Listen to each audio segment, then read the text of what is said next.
তোমরা তো জেনজি না? তোমরা নিশ্চয়ই জানো কালেকটিভ সাইকোলজিক্যাল ক্লেন্সিং কাকে বলে। আজকে দিনটা হোলিকা দহন, ন্যাড়া পোড়া। আমরা অবশ্য অনেক পরে জেনেছি কথা পড়ে যে হোলিকা দহন বলে। আমরা কি বলতাম, আজ আমাদের ন্যাড়া পোড়া, কাল আমাদের দোল, পূর্ণিমাতে চাঁদ উঠেছে বলো হরি বল। দারুণ লাগতো। আমরা তখন কিছু বুঝতাম না, কিন্তু পাড়ার সবাই মিলে যত জঞ্জাল সব একত্র করা হতো, ছোট বাচ্চারা মিলে পাড়া পুরো একদম নিট অ্যান্ড ক্লিন হয়ে যেত সেদিন। সবাই মিলে জড়ো করে সন্ধেবেলায় পাড়ার বড়রা ছোটরা সবাই মিলে জ্বালানো হতো ন্যাড়া পোড়া, যেটা হচ্ছে হোলিকা দহন। হোলিকা দহনের গল্প তোমরা জানো কি না আমি জানি না। হিরণ্যকাশ্যপের বোন ছিলেন হোলিকা, আর প্রহ্লাদ ছিল হিরণ্যকাশ্যপের ছেলে। প্রহ্লাদ কিন্তু কিছুতেই এই হিরণ্যকাশ্যপ প্রহ্লাদের জন্ম বা তার থাকা মেনে নিতে পারেনি। তাকে মারবার জন্য প্রচুর চেষ্টা করে গেছিল। করতে করতে করতে করতে যখন কিছুতেই প্রহ্লাদকে মারতে পারছে না, তখন হোলিকা একদিন বলল, দাদা আমি একটা পরামর্শ দিচ্ছি। কি সেই পরামর্শ? না, হোলিকার উপর বর ছিল, হোলিকা বর পেয়েছিল যে ও আগুনে পুড়ে কোনোদিন মরবে না। সে কি করলো, প্রহ্লাদকে কোলে নিয়ে আগুনে জ্বলে গেল। কিন্তু ঘটনা কি ঘটলো? প্রহ্লাদ হচ্ছে শ্রীকৃষ্ণের পরম ভক্ত, তাই বেঁচে গেল প্রহ্লাদ, চলে গেল হোলিকা। এইখানেই এবার জীবনের সঙ্গে তুমি একে কি করে জুড়বে? তোমার হোলিকা কোথায় আজ সেইটা দেখো। হোলিকা হচ্ছে ভুল নিরাপত্তা, হিরণ্যকাশ্যপ হচ্ছে স্বয়ং দম্ভ, ইগো, জেলাসি, বিটারনেস। আজকে তোমাদের এই জগতে, আজকে এই নেট দুনিয়ায় বা আজকে এই সোশ্যাল মিডিয়াতে একে অপরের প্রতি হিংসা দেশ যেন বাড়তেই থাকছে। তোমরা সারা দেশে দেখছো কি অবস্থা। আজকে প্রায় তৃতীয় বিশ্বযুদ্ধ লেগে গেল। কি এই যুদ্ধ কিসের জন্য হয়? এই যুদ্ধ হয় হিংসার জন্য।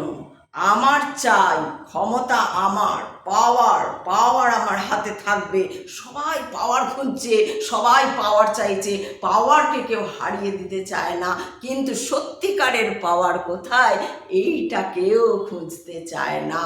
তাই জন্য আমি তোমাদের বললাম যে কালেকটিভ সাইকোলজিক্যাল ক্লিনজিংটা মানে হচ্ছে যে হোলিকা দহন। আর এটা শুধু পৌরাণিক কথা বা ধর্মের মধ্যে একে বেঁধে রেখো না, এই জীবনের সঙ্গেই ওতপ্রোতভাবে জড়িত। তোমার ভেতরের ফ্রাস্ট্রেশন, তোমার ভেতরের হীনমন্যতা বোধ, তোমার ভেতরের ব্যর্থতা, আমার কিছু হচ্ছে না, আমি এটা পারছি না, আমার দ্বারা হবে না, ও এগিয়ে গেল, ও করে নিল, দেখো কি সুন্দর, একটু বলেই বাবা কত ভিউজ আসছে ওর, আমার তো ভিউজ আসে না, আমি যতই করি আমার হবে না, আমার লাকটাই খারাপ। এইগুলোই হচ্ছে হোলিকা, এইগুলোই হচ্ছে তোমার শরীরের ভেতরের হোলিকা। এইগুলোকে আজকের দিনে জ্বালিয়ে দাও, হোলিকা জ্বালিয়ে দাও, তোমার শরীরের ভেতরের থেকে বার করে হোলিকাগুলোকে জ্বালিয়ে দাও। প্রহ্লাদকে বাঁচিয়ে রাখো। প্রহ্লাদকে না, অটল বিশ্বাসী তোমার ভেতরের যে আত্মবিশ্বাস, সেই হচ্ছে প্রহ্লাদ আর কেউ নয়। প্রহ্লাদকে পৌরাণিক কথায় বেঁধে রেখো না, প্রহ্লাদকে ধর্মের মধ্যে বেঁধে রেখো না। তোমার মধ্যেই আছে প্রহ্লাদ, তোমার মধ্যেই আছে হিরণ্যকাশ্যপ, তোমার মধ্যেই আছে হোলিকা। এবার তুমি বিচার করো, তুমি কাকে রাখবে আজকের দিনে? হোলিকাকে রাখবে না প্রহ্লাদকে বাঁচাবে? আগুন শুধু পোড়াতে পারে না, আগুন আলোও দেখায়।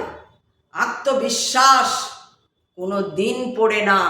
এই শরীর পুড়ে যাবে, কিন্তু আত্মবিশ্বাস পুড়বে না।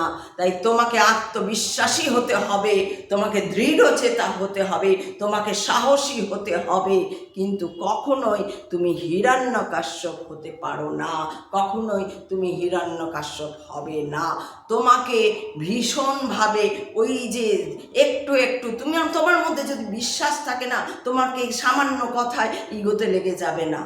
আমি কাউকে বলছি, এই তুই ওরকম করে পরেছিস কেন, জামাটা ভালো লাগছে না, বা এই তুই এই জামার সঙ্গে জুতো কেন পরেছিস ভালো। আমি একজনকে বললাম, ভাই তুমি শান্তিনিকেতনে গেছো, একটা ড্রেস পরেছো, তার সঙ্গে একটা গামবুটের মতো জুতো কেন পরে নিয়েছো? জুতোটা হয়তো তার খুবই দামি, কিন্তু ওটা মানাচ্ছে না, ওটা একদম মানাচ্ছে না। ওর ওই মানে নেকেড পাগুলোকে খুব ফোকাসড করেছে, শো করেছে। তো আমি বলে দিলাম, তারপরে আর তার কোনো উত্তর নেই, সে রেগে গেল। এইটা হচ্ছে হিরণ্যকর, এইটা হচ্ছে হোলিকা, এইটা হচ্ছে হিরণ্যকাশ্যপ, এটাই হচ্ছে হোলিকা, তার ভেতরের হোলিকা। তার মধ্যে সেই প্রহ্লাদ নেই, তাই সে উত্তর দিতে পারলো না, বা ওটাকে মেনে নিতে পারলো না যে হ্যাঁ তাই তো, আমি একজন শিল্পী, আমি এইরকমভাবে সেজেছি, একজন যদি ভুলটা ধরিয়ে দিয়েছি, ভুলটাকে আমি নিই। আমরা অনেক ভুল করি, প্রচুর ভুল করি, কিন্তু আমরা এই যে মানতে চাই না আমরা ভুল করছি। আমরা সব সময় ভাবি আমি ভুল করতেই পারি না। এইখানেই কিন্তু একটা ডেঞ্জারাস ব্যাপার ঘটে যাচ্ছে, এইখানেই কিন্তু আত্মবিশ্বাস জন্মাচ্ছে না, এইখানে ইনসিকিউরিটি জন্মাচ্ছে। আমি ভাবতেই পারছি না যে আমার সঙ্গে কোনো দিন কোনো খারাপ ঘটবে। আমি সবসময় যদি ভেবে নিই আমার সঙ্গে কোনো দিন কোনো খারাপ ঘটতে পারে না, আমি এত ভালো মানুষ, আমার সঙ্গে সবসময় ভালো ঘটবে না, সেটা ইনসিকিউরিটি। তোমার আত্মবিশ্বাস থাকবে যে যাই ঘটুক জীবনে, যা যে সিচুয়েশনে আসুক, I face it, I will face it. এইটা তোমার মধ্যে থাকতে হবে। তাই জন্য এইটা জানবে, আজকের যে ন্যাড়া পোড়া উৎসব, সেটা কার জন্য? প্রহ্লাদের জন্য। তুমি ধরে নাও, তুমি দেখে নাও যে তুমি কি প্রহ্লাদকে বাঁচাবে?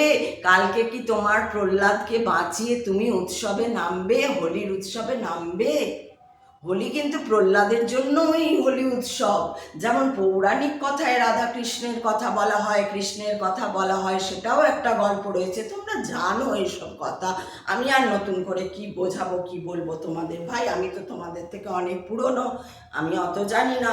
আমার সামান্য জ্ঞানে আমি এইটুকুনি জানি, এটুকুনি দেখি যে তোমরা জানো সব, কিন্তু তোমাদের মাথার মধ্যে যেহেতু নক করে না ব্যাপারটা, তাই তোমরা হয়তো ভুলে যাও।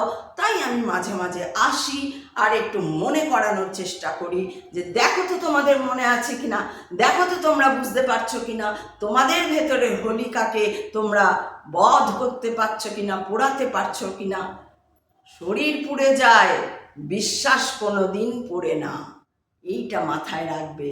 তাহলে আজকে আমি এই জ্ঞানটুকু তোমাদের দিলাম, তোমরা নিচে লিখে জানাও কে কে তোমরা হোলিকাকে পোড়াতে চাও বা প্রহ্লাদকে বাঁচাতে চাও।